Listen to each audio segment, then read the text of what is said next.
I think I've often felt that I'm a less interesting person to interview than a lot of the people that you've had. I never pretend to have a lot of dramatic inside information that Camelot has really become famous for putting out. So I'm just a lot more pedestrian in my that is such a lot of nonsense. I'm like the well, we could get that on camera. That is nonsense. Are the cameras rolling? I think that you should introduce Rich. Okay. Okay, because you got the deep history here. Deep, very deep. No, yes, I have the deep info on Rich. Spill the beans. The 411. Here we go. As it were. Okay, this is Carrie Cassidy. And this is Bill Ryan. From Project Camelot, and we are here with Rich Dolan, and we are about to do a future talk with Rich Dolan, which will be very interesting. And just to refresh the audience's mind on what a Camelot future talk is all about, it's basically sort of a roundtable discussion between the three of us. It's not so much to go into your material, because although you are the author of UFOs in the National Security State, and they're Volume 1 and Volume 2, and they're huge, thick books, and you're an incredible historian. Highly recommended. I want to plug these books on your behalf. Please do. Yeah, yes, I really want to means, plug guys. this stuff. They're very, very. It's a wonderful historical document, and possibly in future times it'll be considered one of the most important historical documents of this critical time. Thanks. Yes, I would say it is the quintessential history of UFOs as we know them at this up to the year you ended on, and I'm sure you're off to the next one, right? I am currently working on that third volume, which will take the story to the present day. That's right. Yes. Yeah. Yes. Are you going to be able to catch up with the present day, or is the present day accelerating away from you? Well, who knows? I think that I'll have the third volume done in about 2 years, coincidentally with toward the latter part of the year 2012. Won't that be interesting? Possibly I'll have it finished on December 21st, 2012, for all I know. Good job. Okay, well, I have to say that we're all three extremely verbal, so this is going to be a real challenge to speak one after the other rather than on top of each other, but we're going to try. Let's do our best. So, and it's fun to be with somebody who really is as verbal as we are. So, at any rate, I would like you to give a little bit of your background for the people that will watch this, won't know anything about you, because, you know, the whole Rhodes Scholar finalist type thing, whatever, however you say that, and... Yeah, sure. I've, been writing and researching UFOs for a little over 15 years now, since the mid-'90s. Prior to that, I was Mr., academic PhD wannabe. I was working on a PhD in Cold War Studies at the University of Rochester in New York State. At that time, I was focusing on the presidency of Harry Truman, the birth of the national security apparatus that I've come to write about in my later books. In particular, I was doing a doctoral dissertation on Truman and this particular document called NSC 68. In national security, among those historians, it's actually a very well-known Cold War type of document. That was my thing. Prior to that, incidentally, I was a finalist for the Rhodes Scholarship. That was when I was an undergraduate student at Alfred University. My professors encouraged me to apply for the Rhodes, and I made the final cut, so not too bad. That was an interesting experience, incidentally. I did an interview down in New York City. The main woman running that interview was continually talked about how she was a close friend of Henry Kissinger. I'll never forget this. This was back in 1984. Big warning. Oh, big time. Let me tell you, even then I had a total aversion to anything connected to Kissinger, and it really turned me off. And I've never said this to any other interviewer, but I really think that, in a sense, I torpedoed my own interview. I didn't come across well in that interview. I think I had an attitude to these people, and a lot of it was because of the environment that I found myself within. Suddenly, not knowing everything connected with the Rhodes Scholarship that I learned later, just as a tool of the elite, let's say. Back then, it was just something that I thought I wanted. But being in that environment, I was really turned off. And I didn't give a very good interview, in my own opinion. I didn't get it. Dodged a bullet, maybe. Absolutely. Well, and brought you over to us and to this whole sort of arena that we're in, and probably made you a very, very unique individual out there in the milieu, because a person with your credentials and your sort of methodical way of going about things at the same time, you're a fabulous writer. You know, you could have been a journalist by trade, Thanks. And you're also a very interesting critical thinker, I have to say. So Thank you, when you Carrie. take that, an ability with story, and then on top of it, you're a fabulous speaker, you know. And I've sort of chided you about that, you know, and tried to get you to be even more fiery than you are, because Right. you have it in you. And everybody likes him. Everybody suspects Yes. him. He's very good looking. He wears a suit, and I think this makes him highly suspicious. He's much too good to be true. He's got to be a clone. Oh, right, okay. Well, no, I have to say, and you're also, you have an interesting background even beyond that, because you know, I don't know if you want to go into any of that, so I don't want to. We can always erase something from the tape or not put it on. Oh, if okay. I say something that's not acceptable, because, you know, I know that you have sort of I don't know if you'd call it abductions or contact experience. Well, I have not had what I would say are any conscious abduction or contact experiences. What I will say, however, is that I've sometimes wondered if that's the case, and I don't have any proof one way or the other. The thing that I can tell you is that I do private types of investigations that I never write about. I can't write about. Maybe the day will come when I really feel that I'm able to without damaging the individuals who are involved in these. But suffice to say that some of the things that I've looked into are really high strangeness, dealing with non-humans and a deep black human cabal as well. To wit, a lot of people who have had abductions that I'm convinced are military and non-military as well. There's a lot going on that I've been looking into, and I'm trying to make sense out of it as much as anybody else is. And you've also got a background, you know, I'm going to say this, in the occult, in the philosophy of the Illuminati, like myself, you studied that background. Well, to some degree. I've always been interested in consciousness, always. I've always been interested in the possibility of other dimensions of reality, other levels of consciousness. It's not something that I would ever consider myself expert at in any way, but it's something, yeah, I'm interested in that, without a doubt. Right, so we've got a very open-minded, you know, explorer here. And it's probably part of the data set that's necessary in order to make sense of some of the information that comes your way, would you say? Well, sure. Look, in my journey in this field, all right, I started out really in the mid-'90s, and I was coming fresh out of a very rigid academic environment. And I can tell you, you're in that world for 10 years or more, which I was. You learn to think in a certain way. Now, there's a lot of advantages to that.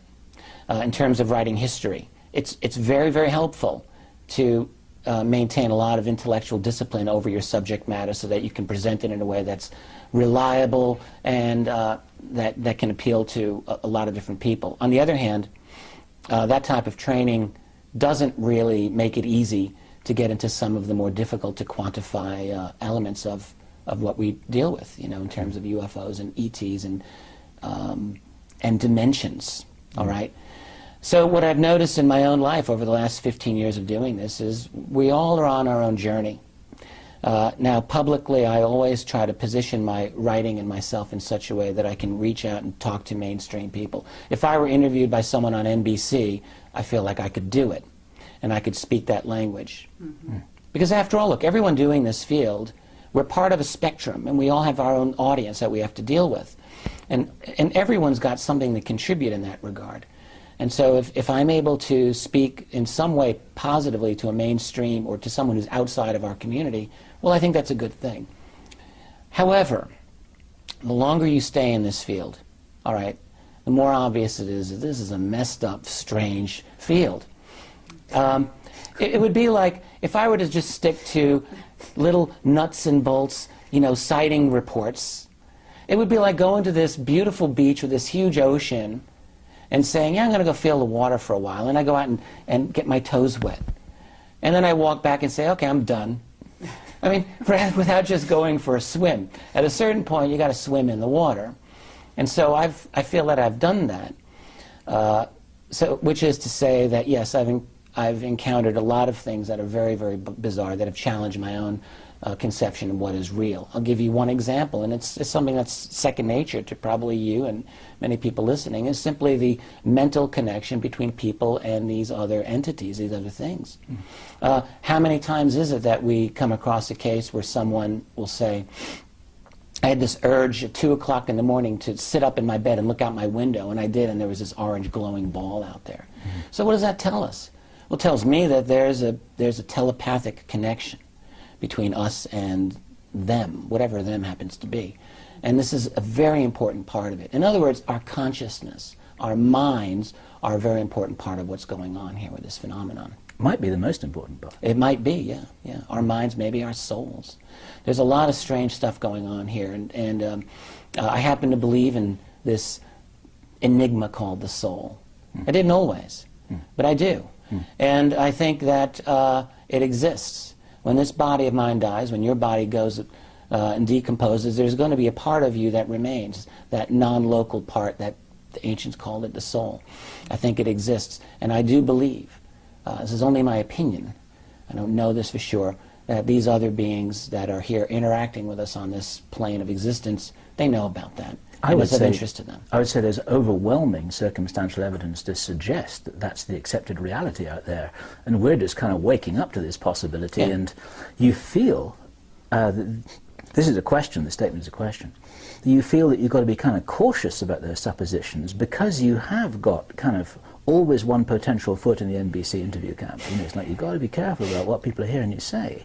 And you've got a reputation right. to kind of defend and blah. Well, honestly, I've made so many statements at this point that if they really wanted to trash me on NBC, they could do it. They'll use this interview among many others that I've given. So, you know, with that in mind, I'll just, if I get that opportunity again, I'll just have to deal with it best way I can. That's well, life. good for you. Yeah, yeah. I mean, for us, I guess, if I dare speak on your behalf, this is a self-evident given.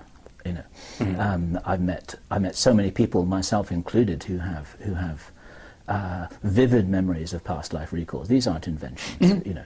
Yeah, absolutely. This is for real. Yeah. And it's like it's an axiom. It's not a hypothesis. And there's been some very good work done on this, even in the much more there's been a lot of quantified data that's available on this, going back many, many decades. So yeah, I'm absolutely persuaded of it as well. Yeah, Did you ever meet John Mack? Briefly, on one occasion, I did. Yes, it was in 2002 at a function for as a kickoff for Steven Spielberg's miniseries Taken, and that was in New York City for the Sci-Fi Channel. I would love to have talked with John Mack more because I've always had a high regard for him, but it was such a crowded function. I was a brand new guy on the scene. I'm not sure if he knew much about me at all.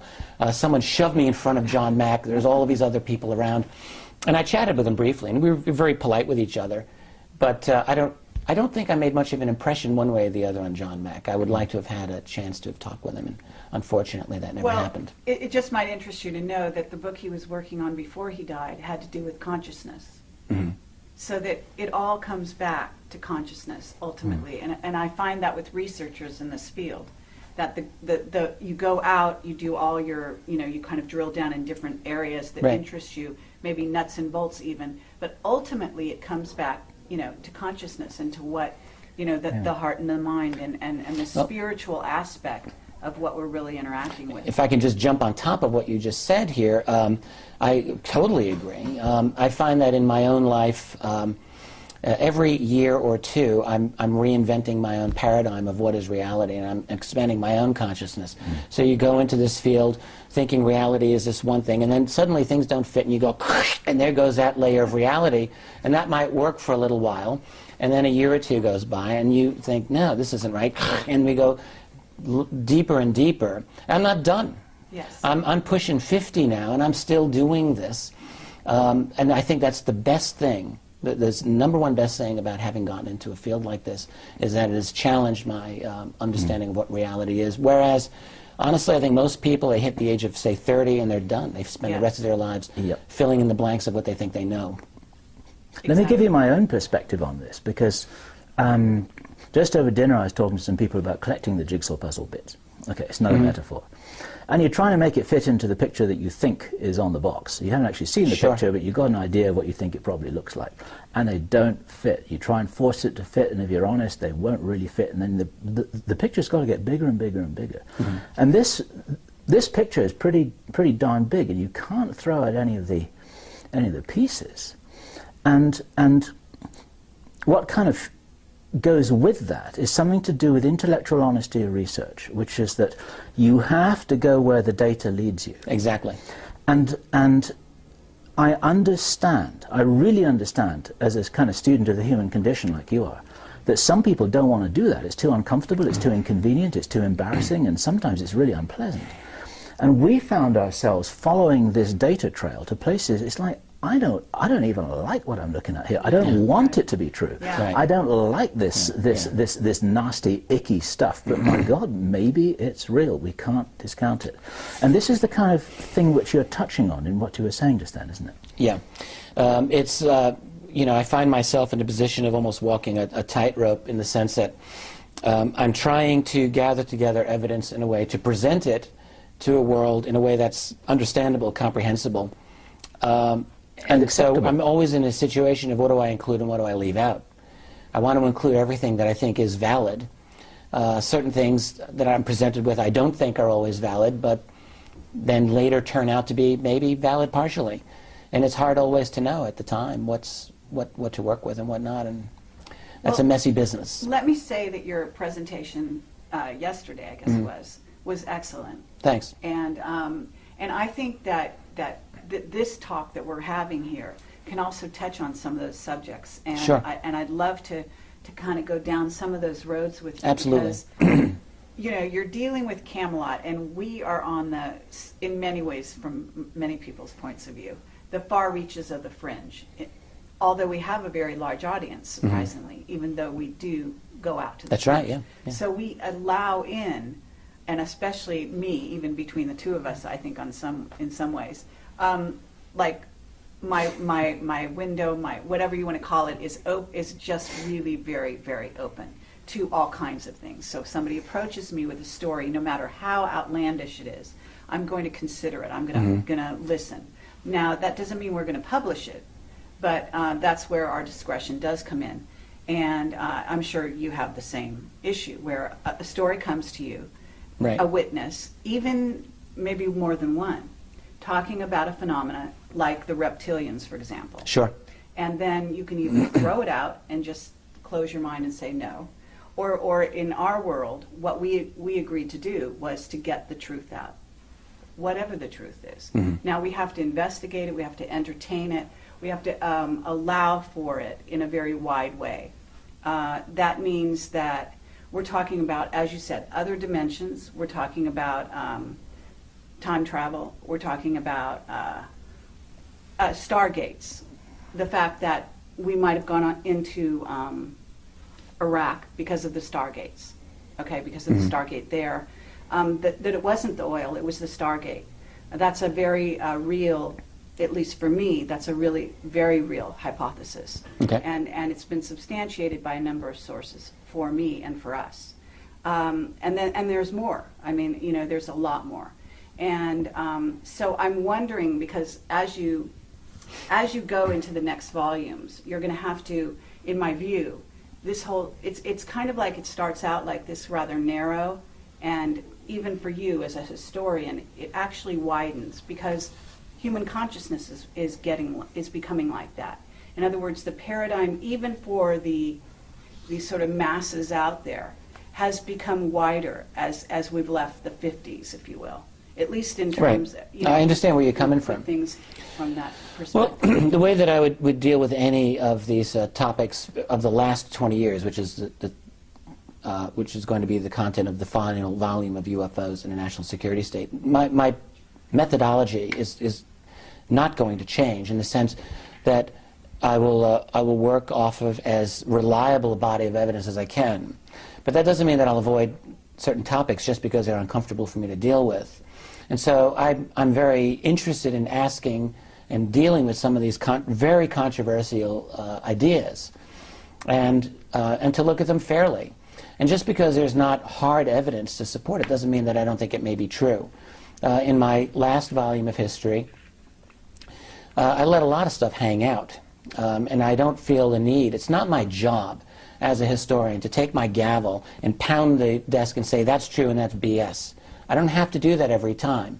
Sometimes I feel that I'm able to make a judgment one way or the other, and I may put that out, hopefully with a light touch. But a lot of times I just don't know. So the best that I can do sometimes is simply present the best evidence on all sides that I can and just leave it. I can't solve every single problem. And really, it's beyond any one person's ability to solve every one of these issues. It's too much. It's a minefield of 500, 1,000 or more hot topics that just don't easily allow for solution necessarily. Yeah, it's like a hall of mirrors. One thing that I really loved that you did in your presentation yesterday was when you talked about the fact that there's actually created what you called a breakaway, almost a breakaway Right. civilization. Within our culture, we've got a breakaway. And I would call it almost a rogue culture. Yeah, I think that's one way to look at it. In many ways, and we were talking to Bob Dean about this yesterday, and you know, he's actually like a leader in sort of our arena as a spokesperson in many ways, having come from, you know, really having a secret, above top secret clearance, and then moving into our sector of things, and so he's had real hands-on, you know, involvement in that sort of breakaway civilization, if you will. But he's come into what is the masses. And we were talking about the fact that there's actually a division now between the two lives. And you, Right. I think you illustrated this wonderfully on your presentation. Thanks. Well, yeah, the basic idea is something that I've been working for the last couple of years. I introduced it in volume 2 of my history and expanded on it in AD. And the idea is really not a complicated one. It's it's based on the idea that if you go back 60 plus years, we've recovered a piece of exotic technology from Roswell or some other crash retrieval, let's just say. You have teams of genius-level scientists looking at this with a lot of money, lots of layers of secrecy, and a lot of time. And so at a certain point, I think we can assume that they're going to have one or more eureka moments where they understand this technology in ways that are going to make a difference. That might mean they can improve integrated circuits or develop fiber optics, but it also might allow them to have breakthroughs that are even more exotic and better than that. Let's say anti-grav or, you know, field propulsion technology. Now, if they make that type of a breakthrough, that might be something conceivably, I think probably, that their superiors would say, you're not going to be sharing this with the rest of the world. That's a little bit too important. Something like anti-grav, for example, would take down the petroleum industry. Poof, there it goes. Because whatever these objects are using to go from point A to point B, it's not petroleum.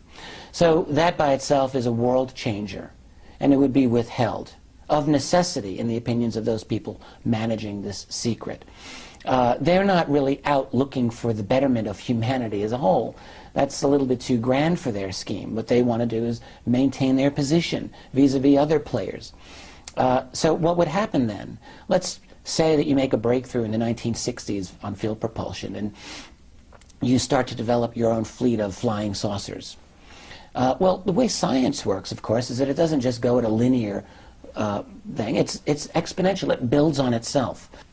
And so that it's really not inconceivable, is it, to imagine one breakthrough leading to a new understanding of some fundamental scientific reality, which may lead to another breakthrough, and on, so that this clandestine group suddenly starts leapfrogging, jumping, and now the next thing you know is they are way ahead of the rest of us. Is that possible? Absolutely it is. I'll give you one case in point. I had a conversation years ago with a former NSA scientist who told me point blank that NSA computing capabilities in the mid-1960s had them running at a clock speed of about 650 megahertz. Now today that's chump change, that's nothing. Everyone's got laptops faster than that. But the key point is that the personal computing world didn't reach that clock speed until around the year 2000. So that the NSA was 35 years ahead of the rest of the world. That's a lot. So what would be the case? And then you ask, where are they now? You know it. And in the case of a group that might even have something ahead of the NSA in terms of ET technology or capabilities, where would they be in terms of AI, in terms of nanotech, in terms of biotech, in terms of the ability to go off-world, in terms of the ability to deal with dimensions? I think that this is all very significant. What it means is that they are, in a sense, a different civilization than we are. I mean, what is a civilization? Well, it has to do with your level of technology, your cosmology, your understanding of your place in the universe, and all of those would be different with these guys. And so I call them a breakaway civilization. They've broken away from our own. That doesn't mean, by the way, that they never interact with us. I mean, they've got families, they've got reunions, they do their thing, but they also live in this other world. And my theory is simply that the farther ahead they get, very probably the harder it's going to be for them ever to try to bring the rest of us up to speed. I can see this being the case. Even if you've got sympathetic insiders, and I believe there are, they might be asking themselves, how the hell do you bring in 7 billion other people now who live in this little cartoon version of reality compared with what we've got? How do we bring them up to speed, even if we wanted to? That may not be easy to do. And do we want to? That's one of the bigger questions. Exactly. If you look at the Georgia Guidestones, and you read the Iron Mountain report, it's highly possible that they'd rather just kill a good portion of them. Yeah, let us die off in some way. Yeah. Yeah. In light of that, now that we've kind of painted that picture, right. I want to touch on the idea that we are actually a bridge, that the disclosure that we're involved in, that we are out disclosing, okay, sort of in our way, through these kinds of conferences, through the books we write, through the things, the interviews we do in the case of Camelot, and so on. And we are actually, people come to us and say, oh my God, you've changed our life. So we are able to change their paradigm out there by bringing them along. And the people in the one half of the civilization, the very accelerated half that is basically the hidden portion, depends on us, in my view, as that bridge now, because they begin to realize that the gap is so wide that it's almost impossible for us to coexist. We're a valuable asset. I think that's a great point. And so are you. That's an excellent point. And so instead of killing us off like they used to want to do, and they did, and you can, there's documented evidence of that, within a parameter, and actually I feel like at this point they actually don't kill people so much because they figure they've won the game and they're in charge to such an extent that they no longer have to kill people to get their way. They may mind control them, but they don't kill them.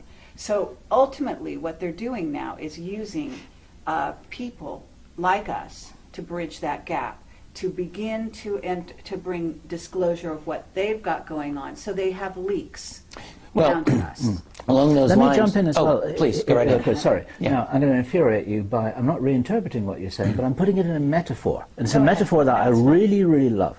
And it's a reaction. It's a controlled reaction, like a nuclear reaction in a reactor. And to speed it up, you take out the control rods. And if it gets out of control, you don't want it to be like Chernobyl. Then you've got to put the control rods back in there again. And the control rods are leaning on people to say, you know what, don't say that if I were you. You know, you might never see your dog again. Or in the olden days, it might have been something much worse than that. Now, I think things are done in a more gentle way. It's just a whisper in the ear, and we've had a few of those. It's like, you know what, you should really run that past me first, read my lips, and all this kind of stuff. But sometimes they want the reaction to accelerate a little bit, and then and then someone will have the go-ahead who you've called, who's an insider, to say more than you thought they were going to say. Right. And all of this is sanctioned. They could squash us all like bugs, and they could instantly stop anyone who's talking to you off record. And they don't do that. Yeah, excellent point. Now, look, I've many times wondered. I've had evidence in my own life of having been messed with on occasion. For several years, I was stopped at every single airport I went to. My name was flagged. I was allowed to fly, but I was delayed every single time. 15, 20 minutes, I'd have to sit around while they would clear my name. I'd have luggage opened, sent to Dulles multiple times, opened up, rifled through. I've had the vans in front of my house. I've had all kinds of crazy stuff like that. But I've really never been threatened. And all of that type of heavy-handed, almost Marx Brother type surveillance that experience is gone now, as far as I can tell. What has also happened is that there have been a number of people that I have to say are very high-level, well-placed insiders who have come to me. Some of these people I know, and they're very well-known and famous. Others, I have no way of confirming who they are. A few of these are can only be described as very deep insiders. And some of those I can't confirm them, but I've had an enormous amount of information for some of these people. But it must be sanctioned, mustn't it? Surely. The impression that I've got from some of these contacts has been they do this on the sly. Now that's the impression that they give to me, or they have given to me. And by the way, I haven't heard from this particular group in some months now, and I don't really know what the deal is with them. There were a couple of people who would write to me. Lots of information. Is it true? Is it not true? Well, hard to say. There are times when I've been inclined to think, yes, they're telling me the truth.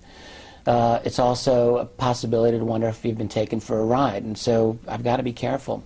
The impression that I get, though, is that these are individuals within the deep black clandestine structure who have who support what I do. And have decided on a limited basis to give me a little bit of information about the nature of their world. That being said, what I'll say the scenario is very possibly one in which, let's call it the majestic group, the secret keepers are, it's not just 12 guys, it's a large, sprawling bureaucracy group that is international, operated not by U.S. DoD funds at all. It's all international money, big-time private money that goes in. They own all the goods. There's also factions involved, as it's come down to me. Human factions and multiple alliances. That's right. All right? Yep. Of human and non-human groups, and who the hell knows who's got a scorecard here to sort all these guys out. I'm not sure that they do, the impression that I get. And also the impression I get is that I call them majestic. I think the majestic group is actually scrambling to try to stay on top of this, to deal with one difficulty after another that is arising in this world due to the intervention of forces that they really cannot control, not all of which are benevolent.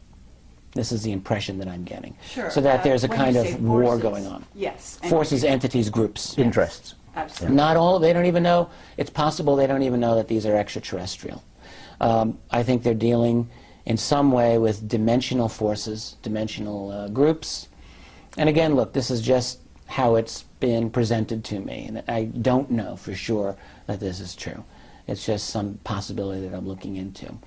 But if that scenario is as it appears to be, it's a wild story, and it's not hard to see why they would want to keep a lid on this in terms of letting the public know about it, because it would be explosive. It would be absolutely explosive. Yeah, if the it's real true. story, when, because when people talk about disclosure, I think it's all very nice and fine for people to talk about little gray aliens that go around, abducting people, and then the military has made deals with them. They've got some flying saucer technology, and that's it. It's the end of the story. That's simple, right? And, yeah, very simple. That right. could be disclosure. That may be all they're prepared to say. But actually, from what we've heard, the story is so much more complex than that. Yeah, I think so too. And it does involve, from what we've heard, battles, in other words, going on between various groups, some of which are human, some of which are human and the others, some of which all look human but they may be from off planet, right, and so on. And I mean, the mixtures of groups is really complex.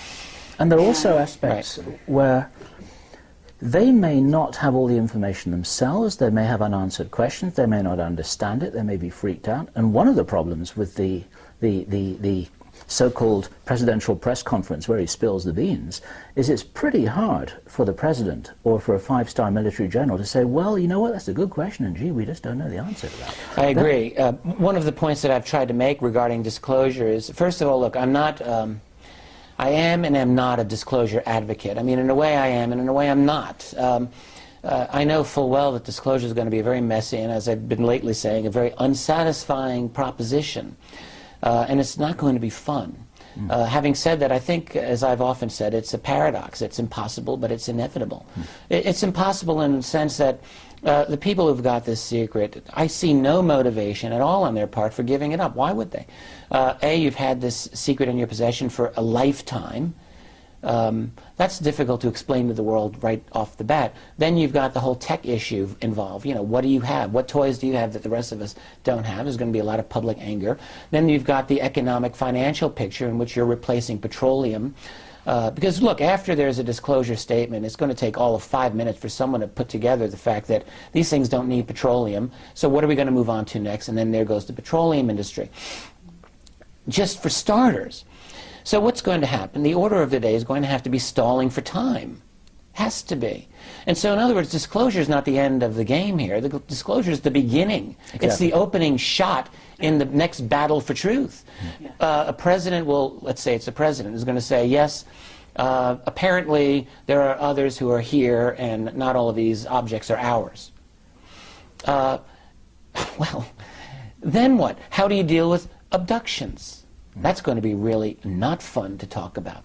And so the best that a president will be able to do in those opening days and weeks, if he's lucky, is to be able to say, we're working on it, we're going to have as open a process as possible, and we're going to make sure that people are safe, and we're going to make sure that we get the answers so that you can know. And then just stall. But the real issue is going to be then, there's going to be lots of angry and inquisitive people, and there'll be a lot of researchers who have been digging into this issue, and you know, people like us will have something to say about it, and guess what? A lot of people will be listening. And so the issues are going to get on the table really quickly.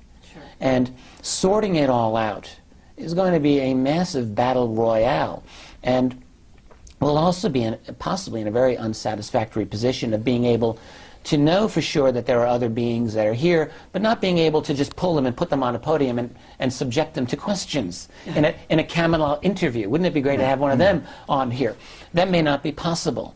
And so we're not necessarily going to be in a position where we can satisfy all of our questions. And this could go on for years. It could go on for generations. Well, there's also the idea that if you think about it from the point of view of them, whoever they are, and all the different aspects of who they are, you could imagine that it's kind of like stars standing behind a stage and vying for who gets to go out on stage first. Because if you think about it, why do the Andromedans want to let the Pleiadians out on stage first? Maybe they get along and that's okay, but I don't think that the Greys are going to be so happy about that. And then what about the reptilians? Right. And what if one of those groups wants to stay backstage and the other group wants people to know about them because they actually have to consider that that group is a threat? Right. And that's where you get into this whole sort of craziness. And then there's also the other aspect, which is that, from what I understand, various aspects, for example, of the military have been aligned with various different races already. So there you already have a sort of battle going on behind the scenes for the group of Nordics, let's say, that are affiliated with the Air Force versus the Army, I'm guessing here, who is aligned possibly with a certain group of Greys. And then there's supposedly, another group of Greys who are bigger and taller and may have, humanity's best interests more at heart, so to speak, than another group of Greys, and so it goes. And this kind of discussion, it's not like it's not already been out there. And we do have movies about ETs and various kinds of ETs. We do have V on the television right now. Right. And to me, this is one of the best scenarios in terms of the possible ways that this could actually fall out. Okay? Because this is where you get a group that seems so congenial, that they're such good guys, and wouldn't that be the great way to keep the peace? And then Childhood's End by Arthur C. Clarke, which addressed all these issues, from the point of view of a guy who, from Hoagland's point of view, actually knew what was really going on. I see, yeah. Well, what you're also bringing up, which is an important point, is how would a disclosure event affect these other beings? And another thing that comes to mind is simply, would there be contingency plans in place? There have to be, to deal with disclosure. And would that mean a quick military type action by one group against another? Is that a possibility? I mean, what the impression that I've sometimes gotten from various sources that I've talked to is that there is possibly a kind of clandestine war going on. This is something that just recently John Alexander adamantly denied, and which I disagree. But so if there is, then the disclosure would have a key effect on those relationships, and yeah, things could get really ugly really fast. The only reason it's going to happen anyway, despite all of the difficulties, look, it's not hard to see why the powers that be would say, this is such a mess, let's just keep things nice and tight and quiet the way they are. It's not hard to see it. The problem, though, is that the greatest variable in this entire equation isn't the secret keepers, and it's not these other beings. It's us. We are the variable. We as a society, as a species, because look at us, man. It's 2011.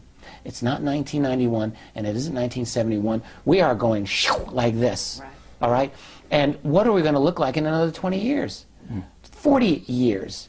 Good Lord, man. We're going to have a world in which AI is going to be ubiquitous and strong.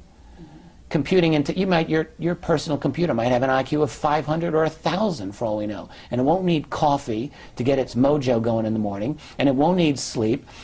It'll be able to pull any bit of data off the web, bam, like that.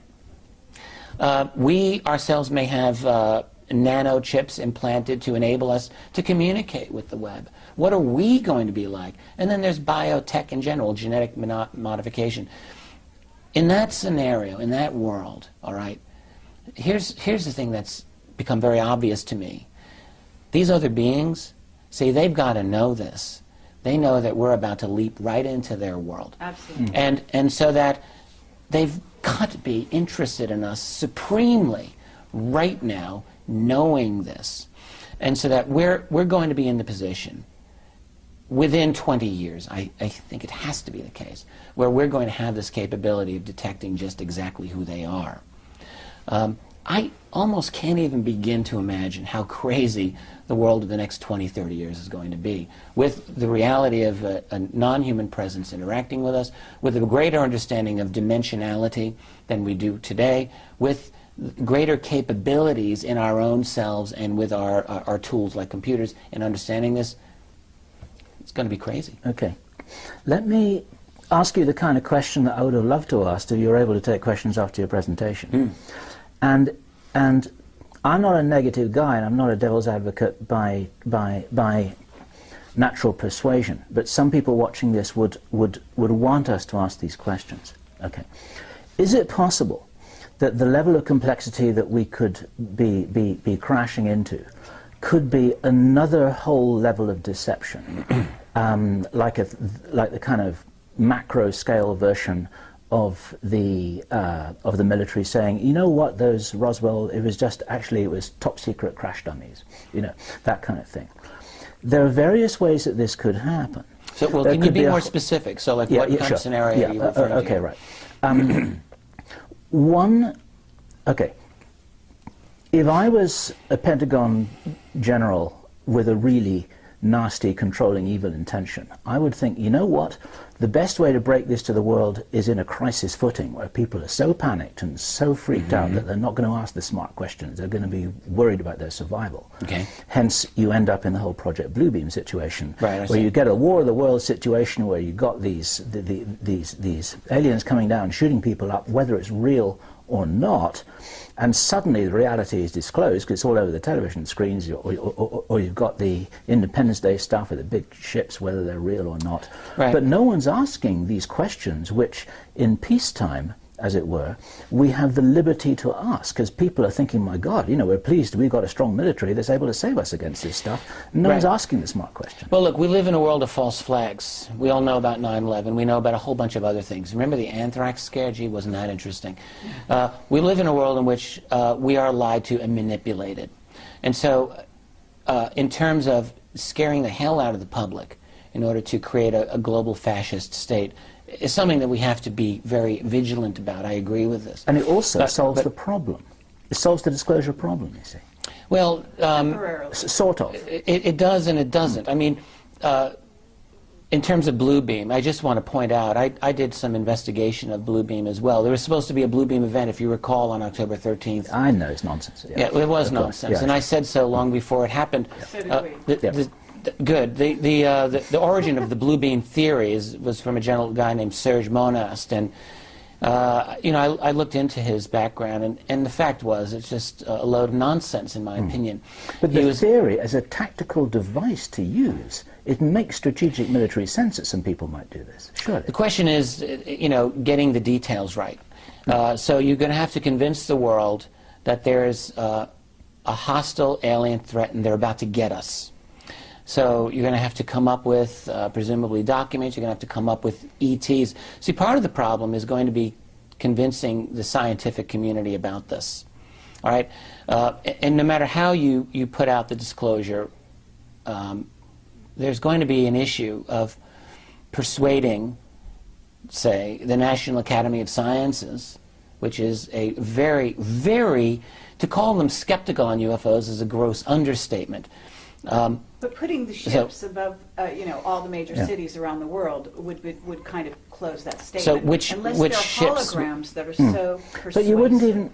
But you wouldn't even have to. Ships. But would persuasive holograms really do the job? Ultimately, we believe they have the craft. Okay, so we know they have superluminal travel now. We know they've got black triangles. We know some of those UFOs that people are seeing are military. Right. They're ours. Okay, whatever ours is. You know. Right. And so, look, they don't even have to have all holograms. They can do a combination of.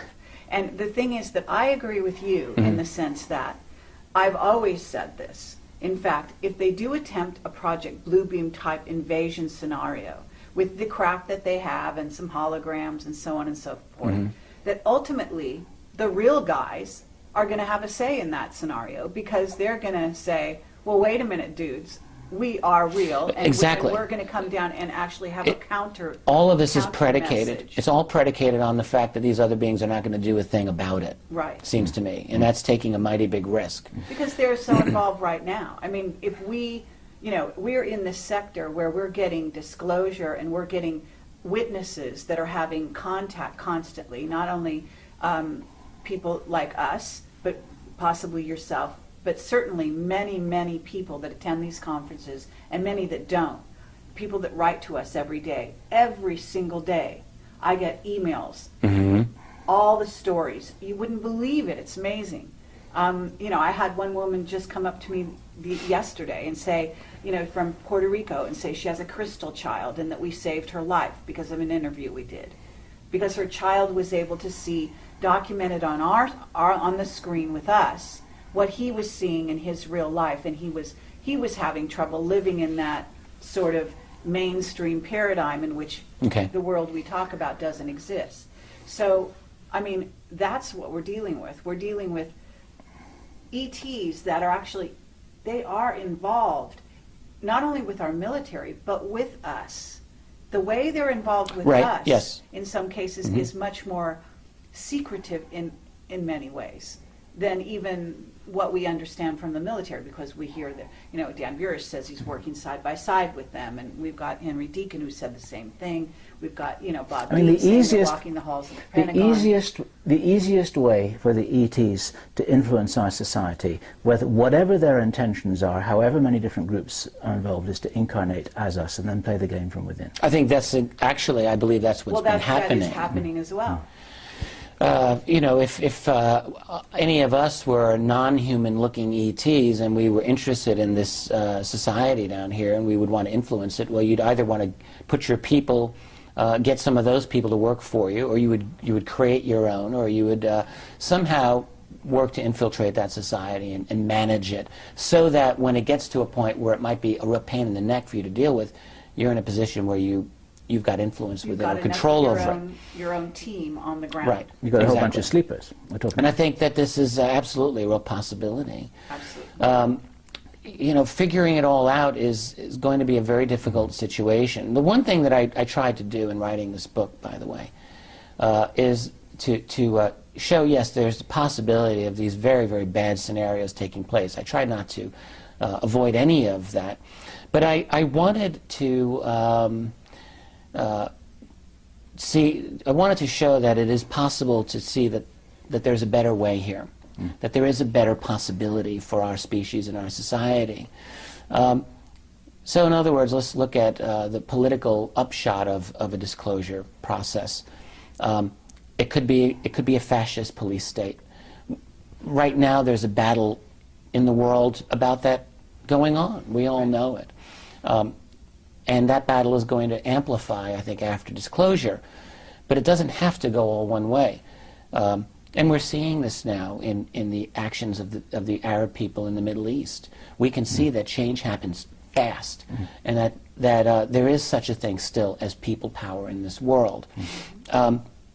It can be disabled. Right now in Egypt, the army is just batting down the protesters, so it's not clear where all this is going to go. Right. But that revolution's not done. Oh. So in a post-disclosure world, what are going to be the issues? Let's say you're the president.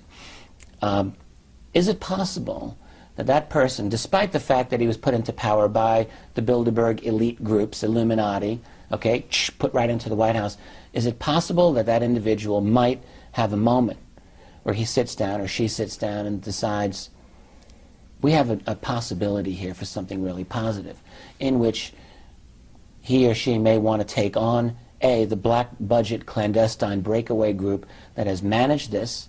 There will certainly be political pressure to do so, I think.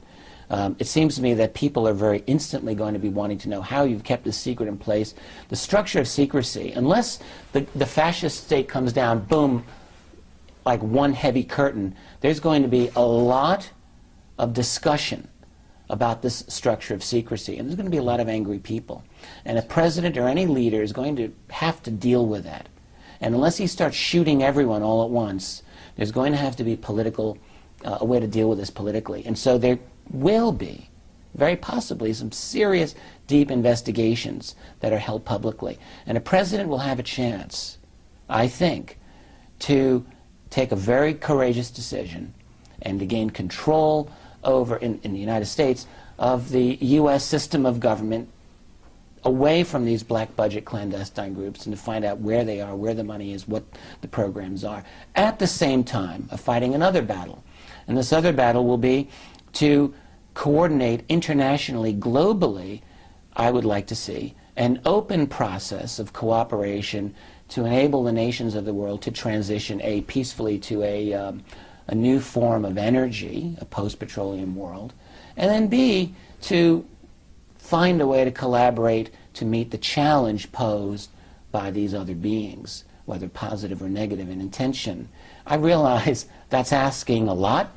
I realize that that's so idealistic that maybe it borders on utopian. Maybe that's what it is. And it's assuming that the president makes the calls. It is indeed assuming that. The president, there's no reason to say that a president is going to do that. The president could just as easily follow his corporate international masters and say this is not how it's going to go down. But the last thing I want to say, though, is that the voice of the people on planet Earth may not be so easily amenable. All right? Sure. And we're seeing this now in parts of the world today, and it can very well be the case post-disclosure. I support that. Well, I think you also have to keep in mind, though, that disclosure, this thing we call disclosure, which is happening, as Bob Dean says, we are actually have been in a rollout, for the last 20 years, if you will, of disclosure in various ways, movies, films, books, Okay. what we're doing, okay? And you can argue for that. And it's I have a slightly different take on it, but go on. Okay, yes. But it is a rollout of a sort. And so at that point, you can really say that we're not just a closed system right now, Earth, with a few, different visitors, so to speak, dipping their hands into the pot here. We are actually entering as a solar system, a galactic community, but also we have, if you listen to Paul LaViolette and you look at what's happening in terms of the dynamics with the changes on the sun and the fact that it's a super wave of energy coming towards us, that one of our witnesses, Jake Simpson, said that using superluminal travel, they sent craft out beyond our solar system and actually were able to see this wave coming towards us. Okay? All right. And this was several years ago.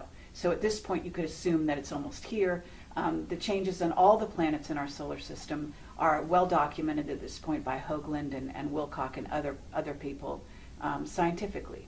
So when you're looking at those changes... Well, let me just say, I'm not, it's all in the data, all right? And Sure. if the data is scientifically measurable and confirmed, then that's one thing. So what you have is a possibility of a new body coming into the solar system at the same time as all these other things. So here on Earth, we've got this tumultuous, almost on the verge of revolution, what I call a revolution of consciousness, happening among the masses, simultaneous with all these facilitating things going on to some degree, working for and against earth changes, things that are being done on purpose, weather wars being conducted by our military using HARP and so on.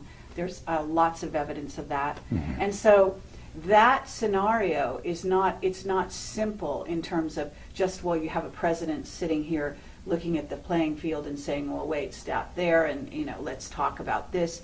Actually, it might not be that easily delineated, and what we may be looking at also, because in terms of the power structure, it's not the president, obviously, and it's groups like possibly Scion, which is MJ12's new name for themselves supposedly, and then City of London, which is maybe even above that, and aspects of that, and then there's the Anunnaki card, if you want to pull that forward, which says that there are Anunnaki that are operational here on the planet at this time, and that they are still in control, and that I hear your point. It may be their reign that's being challenged, and not President Obama or I'll take the point. Obviously, that there are entities beyond that, but okay. But the office. Well, I take your point with everything that you've just said about powers behind the throne, so to speak.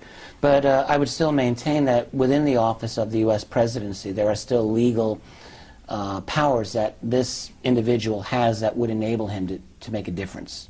All right, officially speaking, in our world, the office of the president has substantial power. The fact is, we all know that it's been mitigated by all kinds of other factors around it. But that doesn't mean that such power can't be reclaimed. And this is the thing that I would like to see in an after-disclosure world. I'm not saying it's going to happen. The last person who tried to do that might have been Kennedy. I think so. I think we could all agree that John F. Kennedy was taken out for that reason, that he was a real problem to those people.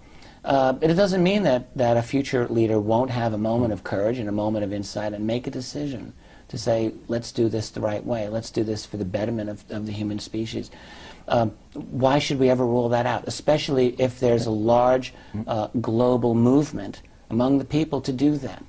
Yeah. I think what we're not talking about here is the white hats, because I think what would facilitate such a move on the part of a president or even a small group within our military-industrial complex, if you will, there are white hats. Absolutely, and I am absolutely. in touch with some of these people at Yeah. this time, Yeah. and they are very concerned to keep the United States operational, which is something that, from what the information we have, is that the sort of the Rothschild faction would love to see taken down, such that it would fall under the purview of their overlook and basically become part of the New World Order as a one world government, right? So you can't have the United States with all its power sort of sitting out here like on its own, running things or attempting to still run things around the world, when in fact it needs to be part of a team, right?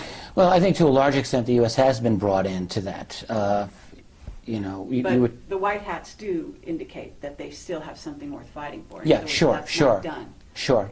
So I'm just saying that that's the group Right. that would support what you're saying. Yeah, The I think so. president acting in a certain way, because he's not going to do it by himself. He's got to have somebody behind him. The fact is, as I see it, and I think as you guys also see it, is that there's two sides to this battle. There's many sides to this battle, but there are it's not all, the power isn't always all on the other side of the fence, that we, those of us fighting for the right fight here, have some resources too, and we have to remember that. You know, being hopeless is certainly not a good state of mind, and it's also not accurate. This is what we say every time we talk to Jordan Maxwell, who, bless his socks, has had a tough time. And every now and then he says, you know what, it's all hopeless. We say, no, it's not all hopeless, otherwise we wouldn't be able to be talking like this. Look, I mean, the human species has gone through a lot of ups and downs, a lot of downs.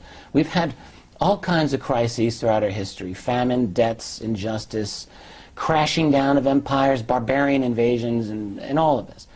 All right, and we somehow managed to keep going. I think that we're not going to go winking out after disclosure. We're going to continue to live, and if it even takes centuries for us to regroup, we'll do it. I don't think we're just going to go away. We're going to be very different in the future. We're probably going to be unrecognizable to how we are now in the future, just as we today are unrecognizable to, say, the era of Thomas Jefferson. Could you imagine? And I think the difference will even be greater in the future. So what we are, you mentioned us as a bridge, Carrie. We're a bridge in this world between the elites and the general public, but we're also a bridge to the future. Yes. Where we are right now. We're at a point between the old humanity, the old civilization, and something that's coming ahead. And one of the important things that world of the future is going to have is an open knowledge that there are other intelligences working this world, for good or for ill. And we're going to have to deal with that in some way. And the subsequent generations are going to grow up with that realization. And I guarantee you, they're going to look at this problem very differently, I'm sure, than how we're looking at it right now. Do you feel that your personal role is to facilitate and optimize that transition, that inevitable process? Is that what you're doing? Well, yeah, I've wondered about this. I think that's a nice way to put it. More simply put, I think that my role is simply to learn and communicate as responsibly as I can. I learn what I can learn. I try to provide as rational a voice on this process as I'm able to do, for better or for worse. But you're being more than just an academic historian, aren't you? I ceased being an academician many years ago. I carry that training with me, but I'm an independent scholar, I guess is probably the best way to look at it.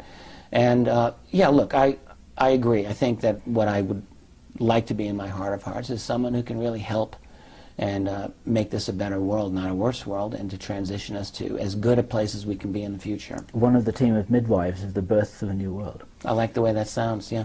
Yeah, absolutely. I think there's a team of us, if you will, and I think there's also the potential for the positive view, as you're talking about it, of the future, that involves this revolution in consciousness that is happening around the planet. And I think that in spite of how it's being used and how it will continue to be used, this wave that's hitting the Middle East and various countries, that having traveled there, having even been there recently and been, in communication with the locals, I can tell you that on the ground, this is really where the hearts and minds of people is around the world. This is not just a CIA-motivated coup type thing going on.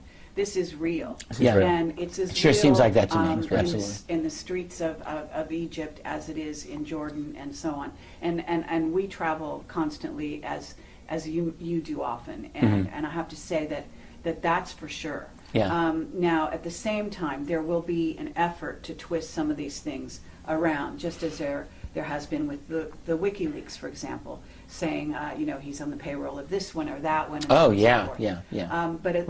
But the information comes out. Exactly. Bottom line, the truth is coming out, slowly but surely. And that's really the wave that we're all behind, in my view.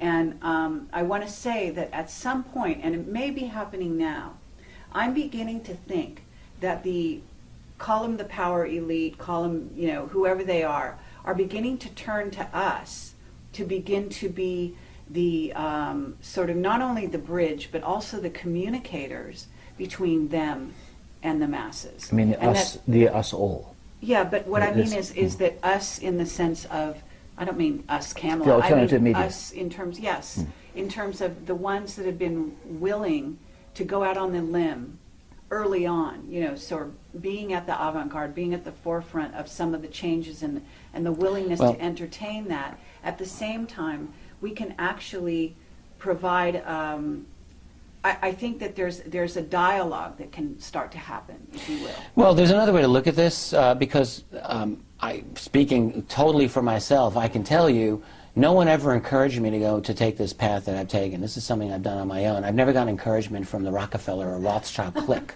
Just hasn't happened. Yeah. It's possible to say that they've suffered this existence and they've allowed me to do it. Okay.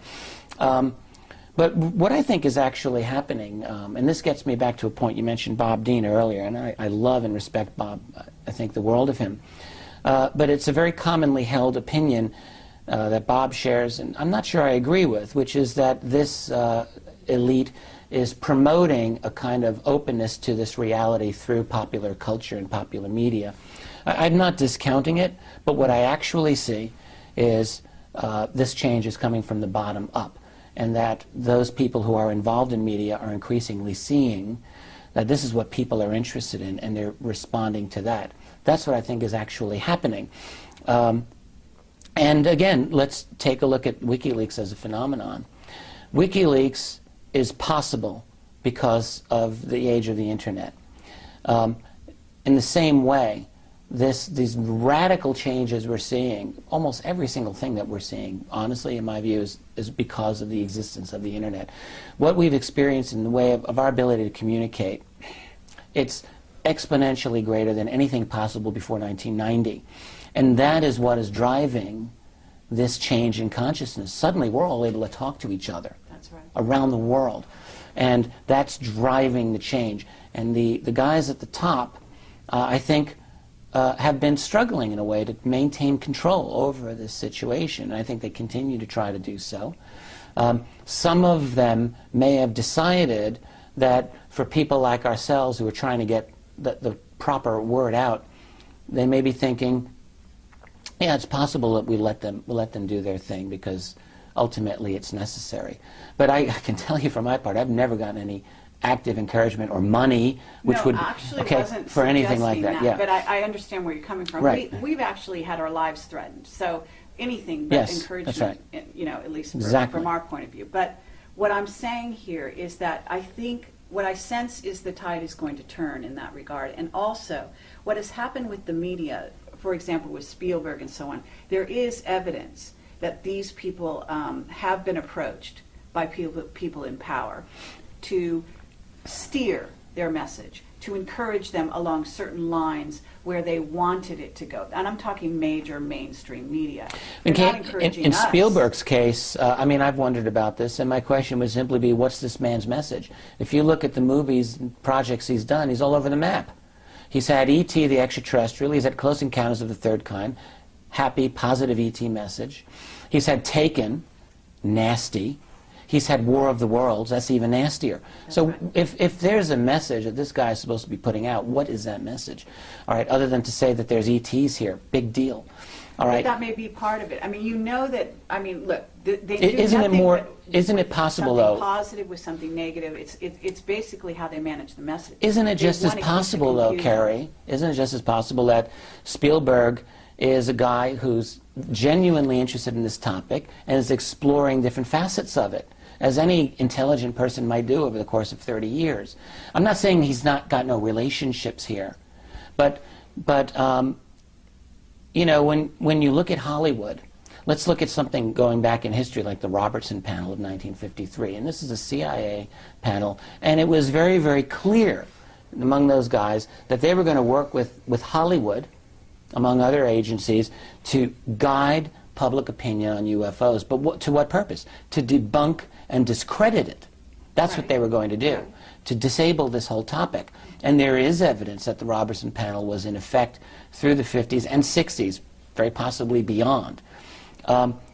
So what the suggestion that you might be saying now is that that's changed in order to get a different message out, which is to acculturate the public in the reality of ET.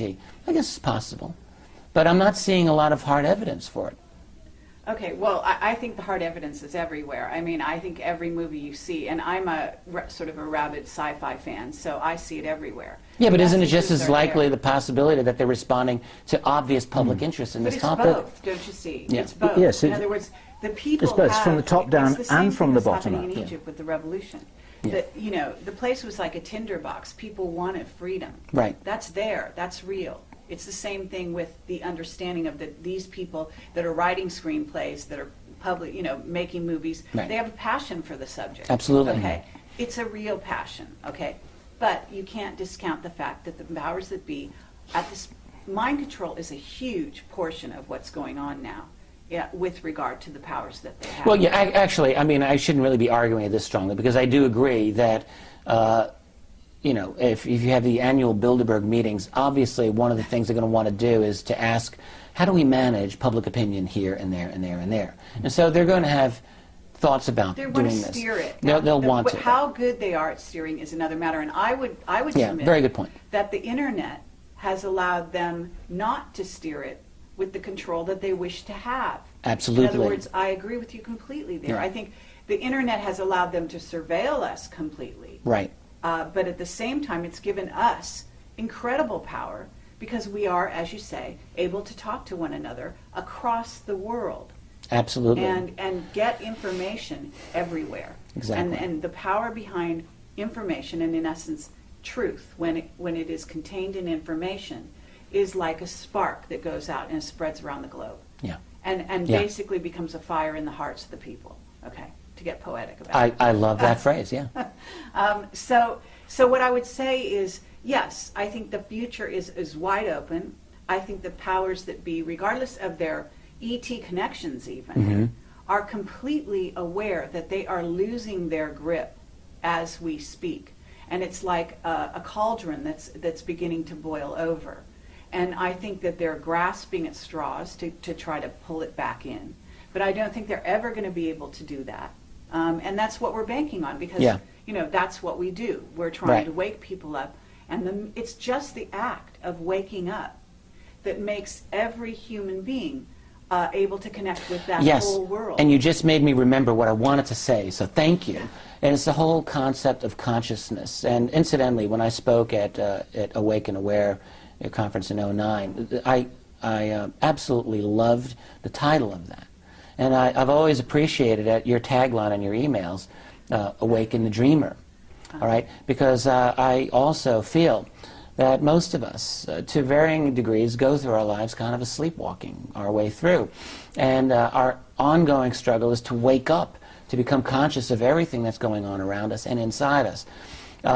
When I look at the world around me, not simply other researchers or interested parties in this topic who are much more awake than the typical person, but there's a lot of people who aren't awake. And I ask myself, what's going to get our whole species awake? Is it our mainstream media? No. Is it our political system? Not really. Is it our educational system? Doubt it.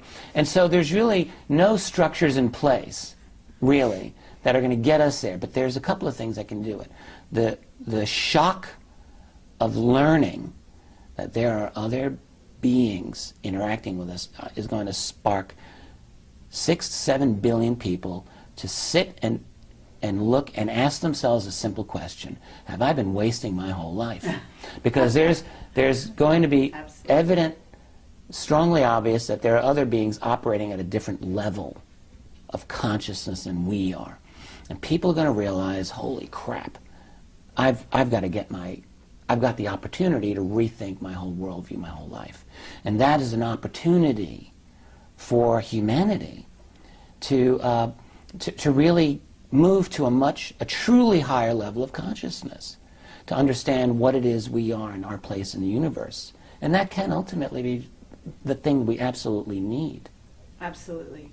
I think that also the possibility of free energy that opens up the fact that people will not be living from hands, absolutely on critically a important thing. survival level. Right. That will change everything. Because if Totally you don't have agree. to starve and you don't have to work Right. 8 hours a day to support yourself, to pay your bills, et cetera, et cetera. Right. If there's another kind of organization of society that can Right. happen, Right. then it's wide open. Exactly. The whole paradigm of previous human existence now becomes changed. You know, the reasons for just about every war that I can think of in human history has to do in some fundamental way with control over resources, over wealth coming from the earth. And if that really becomes moot in a situation of free, cheap, readily available energy, where goes war? I mean, maybe this is pie in the sky, but I think in a lot of ways it could be that after a number of decades we might just find that the motivations that we had for warfare in the past really aren't there. Now, of course, in the meantime, we'll have the very practical issue of having global military bodies around the world, and what do you do with them? It's going to be an issue. Do you just stand them down, or do they become police forces involved in the global police state? Well, they're very powerful and effective. Sorry. They're very powerful and effective logistical machines for any given purpose. It doesn't have to be offensive. No, absolutely, absolutely. So again, it's a wide open game, and I don't know any more than the next guy how it's all going to turn out. It could be a wonderful situation for humanity and the cosmos in general, or it could be something dark. But even if it's something very dark, I'm skeptical of saying that it will be dark forever. Nothing lasts forever. Change is something that always happens, and it seems to me that even if it's 1,000 years, well, then it's 1,000 years, but something may change after that. I'm very much not inclined to think that even the worst outcome in the short term is necessarily going to hold forever. Here's a question to challenge you then. If you let go of the data that you've got, and I can only imagine the piles and gigabytes of data that you've collected in the last few years, what does your intuition tell you we have in front of us over the next few years? We've got a really nasty situation ahead of us, to be honest with you. I think that we've got, I think that humanity right now is the most interesting event in this portion of the galaxy. We are about to truly wake up. We're truly about to jump into the world of these other entities. They won't be able to stop it. And so anyone who's anybody is here right now looking at us and investigating our world, and very likely positioning themselves to get the best gain out of it. I'm not of the opinion that all of these other beings that can go across dimensions and stars are all necessarily spiritually evolved. And I think some of them are, actually, and I think some don't seem to be. So you've got a plethora of interests out there. And so what we're looking at is we're going to get a baptism by fire in the next lifetime. Us and the next several generations after us are going to have to deal with a lot of difficulty. We also have the possibility of some severe infrastructure interruptions, it seems to me. I mean, I was just reading about the airport in Tripoli right now, which is a sea of humanity with no sanitation and no food. And they're all just trying to get out of the country. Imagine that on a large scale, if we have big problems in terms of mass panic and difficulties associated with transitioning to new forms of energy, and financial problems and collapses and wars that may break out in the short term, it could be really bad. But if you take the long view, I think that I'm optimistic about our civilization and our species, to the extent that I think that we'll continue to exist, and we'll thrive, and we'll become something different, very different, and I'm hoping better than what we are even now. I think we're going to meet our multidimensional selves in the flesh and in other forms and fashions, and I think that ultimately that we're going to be better for it. And I think that this is the possibility that we're embracing, is not just, you know, a nice phrase, but right. Actually the reality starting to unfold like a sort of flower, if you will. Yeah, and you know, another way to look at that, I agree with you, is that when you look back on your own life, and I look at my life, it's there's an irony involved. No one ever wants to fail. No one ever wants to have life kick them in the teeth. But the fact is, when you look over the difficulties of your life, you realize that those are the things that made you what you are. And conversely, it's all the people who have had everything handed to them that I have no use for these people. They're the most shallow, weak, self-centered individuals, and when something bad comes their way, they fall apart. So really, the irony is you can't always get what you want, but sometimes you get what you need. And we need difficulties. We really do. And not to make it into some romanticized thing, but the fact is that it's only through overcoming challenges thrown our way that we actually become something better than what we were. Yes, as individuals and as a civilization. Yeah, I think so. Well, I think this is a great place to end, and I want to thank you, Rich Dolan. Oh, Carrie, it was a pleasure. Yeah, absolutely. Really was. That Bill? was fun. A long time coming, and it's worth it. Loved it. Good. Thank Wonderful. you.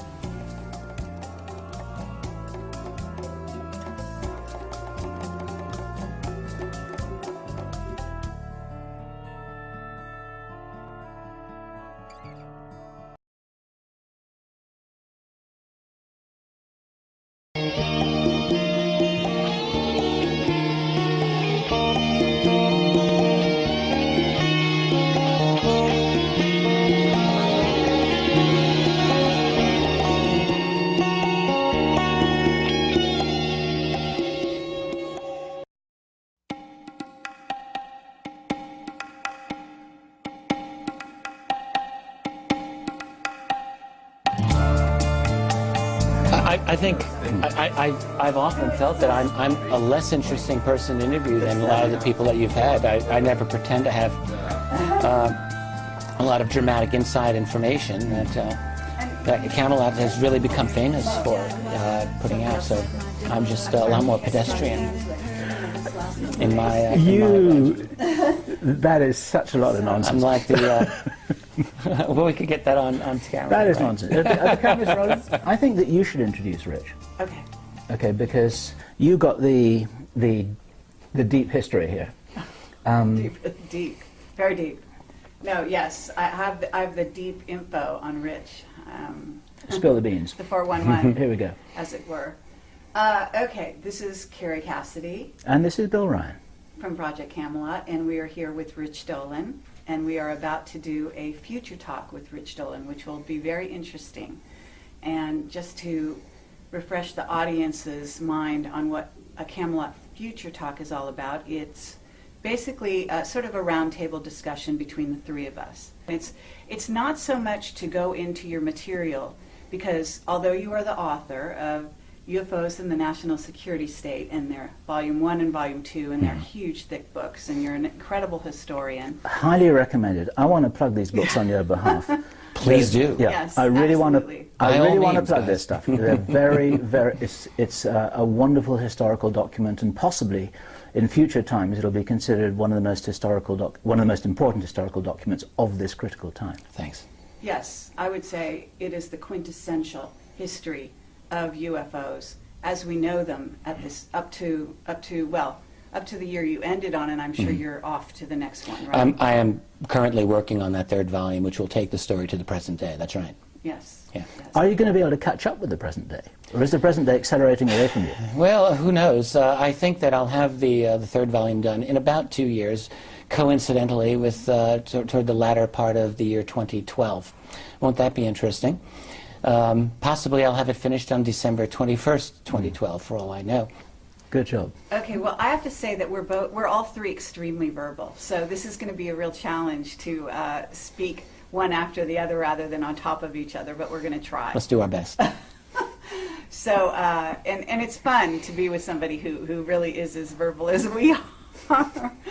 So, at any rate, I would like you to give a little bit of your background for the people that will watch this, won't know anything about you, because, you know, the whole Rhodes Scholar finalist type thing, whatever, however you say that, and...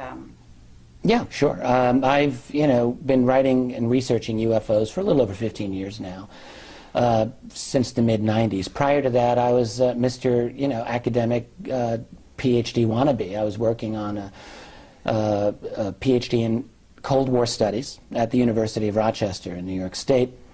At that time, I was focusing on the presidency of Harry Truman, the birth of the national security apparatus that I've come to write about in my later books. In particular, I was doing a doctoral dissertation on Truman and this particular document called NSC 68. In national security, among those historians, it's actually a very well-known Cold War type of document. That was my thing. Prior to that, incidentally, I was a finalist for the Rhodes Scholarship. That was when I was an undergraduate student at Alfred University. My professors encouraged me to apply for the Rhodes, and I made the final cut, so not too bad. That was an interesting experience, incidentally. I did an interview down in New York City. The main woman running that interview was continually talked about how she was a close friend of Henry Kissinger. I'll never forget this. This was back in 1984. Big warning. Oh, big time. Let me tell you, even then I had a total aversion to anything connected to Kissinger, and it really turned me off.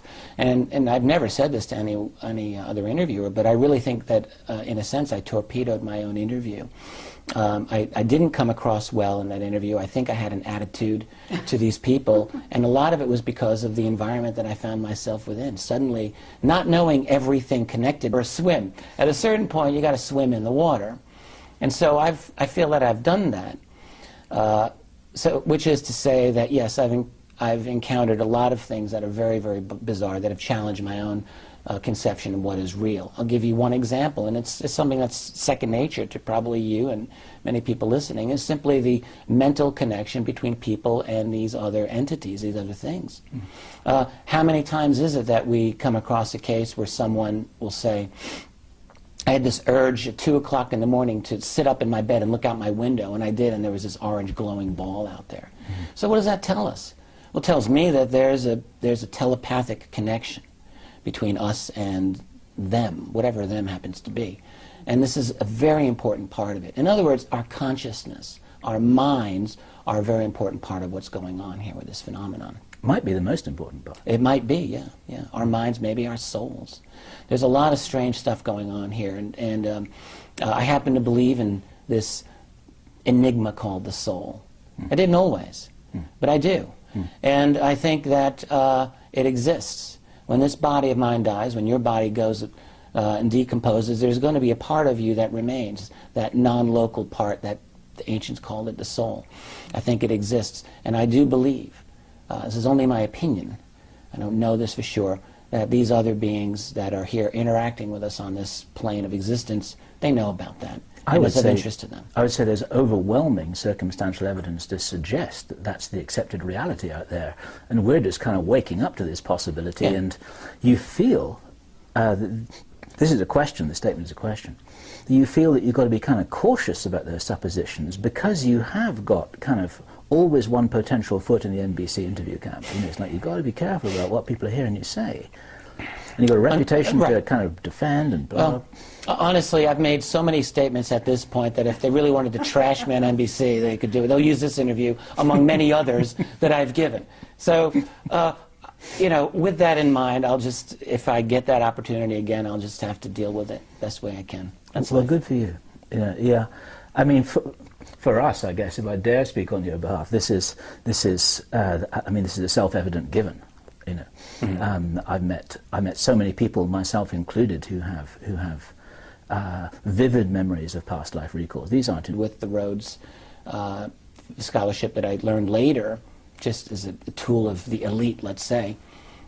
Back then, it was just something that I thought I wanted, but being in that environment, I was really turned off, and I didn't give a very good interview, in my own opinion. I didn't get it. Dodged a bullet, maybe. Absolutely. Absolutely. Yeah. Well, and brought you over to us and to this whole sort of arena that we're in, and probably made you a very, very unique individual out there in the milieu, because a person with your credentials and your sort of methodical way of going about things at the same time, you're a fabulous writer. You know, you could have been a journalist by trade. Thanks. And you're also a very interesting critical thinker, I have to say. So Thank you, when you Carrie. take that, an ability with story, and then on top of it, you're a fabulous speaker, you know. And I've sort of chided you about that, you know, and tried to get you to be even more fiery than you are, because Right. you have it in you. And everybody likes him. Everybody suspects Yes. him. He's very good looking. He wears a suit, and I think this makes him highly suspicious. He's much too good to be true. He's got to be a clone. Oh, right, okay.